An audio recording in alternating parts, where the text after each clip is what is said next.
A flight full of strangers, and one argument that would change every life on board.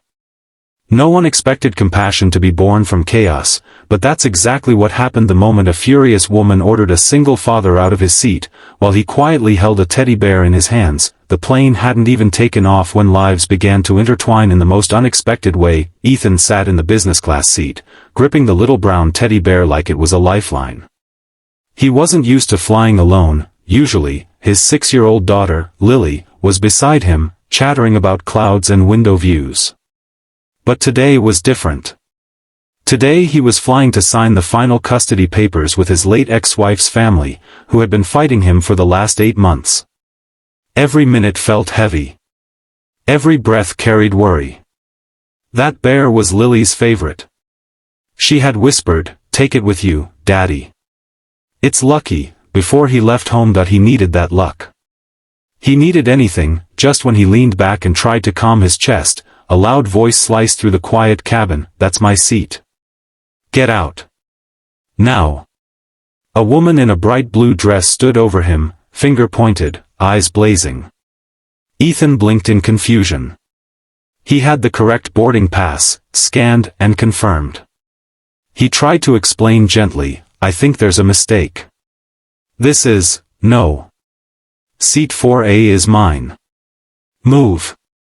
Her voice was sharp enough to turn every nearby face. A flight attendant approached immediately, attempting to dissolve the tension, but the woman was already stepping forward, her heel landing directly on Ethan's backpack.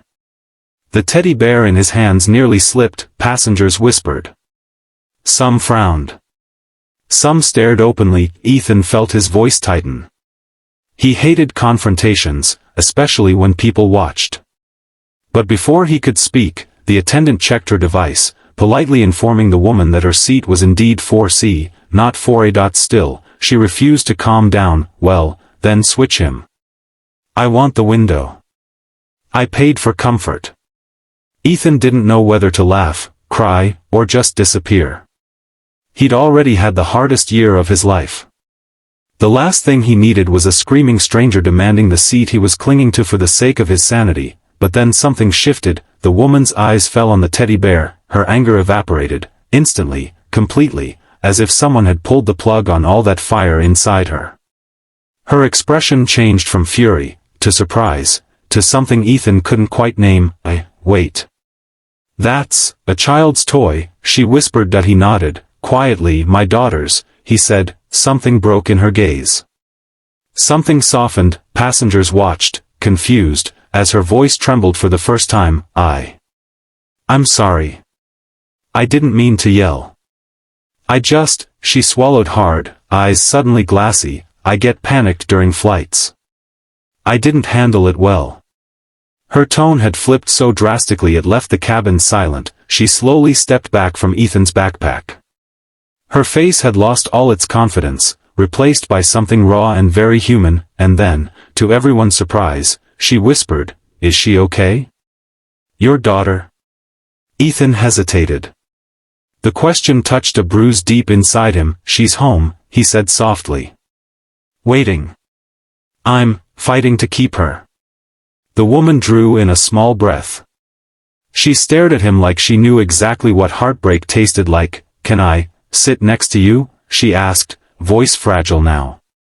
"I don't want to be alone on this flight." Ethan didn't know why, but something inside him said yes. Maybe it was her sudden honesty. Maybe the loneliness in her eyes mirrored his own. Maybe this flight was going to be about more than paperwork and pain. Throughout the first half of the flight, they barely talked. But silence has a strange way of turning into connection when two broken people sit side by side. Her name was Mia. She confessed she'd lost her younger brother in a car accident years ago, and planes triggered the same panic she felt the night she got the call. She told Ethan she had no idea he was dealing with something so heavy. "You looked so calm," she murmured. "I'm not," he admitted. "I'm terrified." For the first time in months, someone listened to him, not with pity, not with judgment, but with genuine empathy.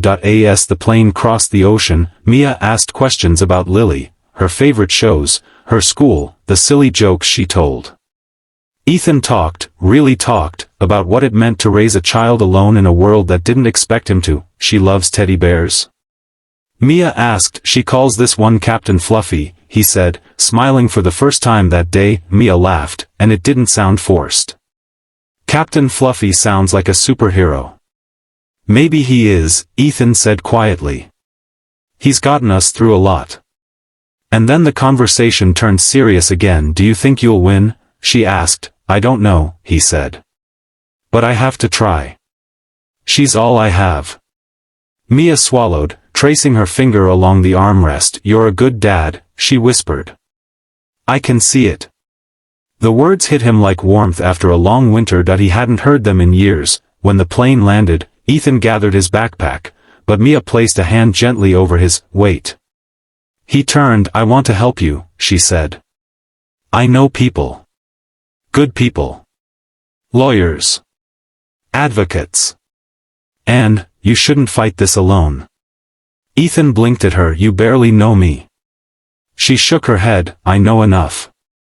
I know what kind of father carries a teddy bear into a courtroom battle. Her lips trembled into a small, sad smile. And I know what it means to lose someone you love. I won't let that happen to you. Ethan didn't know what to say. Gratitude swelled in his chest, heavy and overwhelming. He hadn't expected kindness. He hadn't expected understanding. He definitely hadn't expected help from the same woman who had yelled at him minutes after boarding. But sometimes life sends people at the exact moment you need them. Sometimes strangers become the turning point. 3 weeks later, Ethan walked out of the courthouse with tears in his eyes and full custody of Lily in his hands. Waiting at the steps, just like she promised, was Mia. You did it, she whispered. No, Ethan said, shaking his head. We did. He hugged her.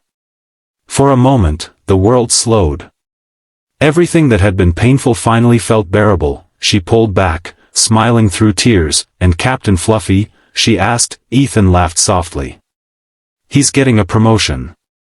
They both laughed. Standing there in the sunlight, two people who began as strangers, collided in chaos, and somehow ended up saving each other. Nothing about that flight had gone as expected, but everything changed because of it, and in the end, what began with anger, ended with hope, and a new beginning neither of them saw coming.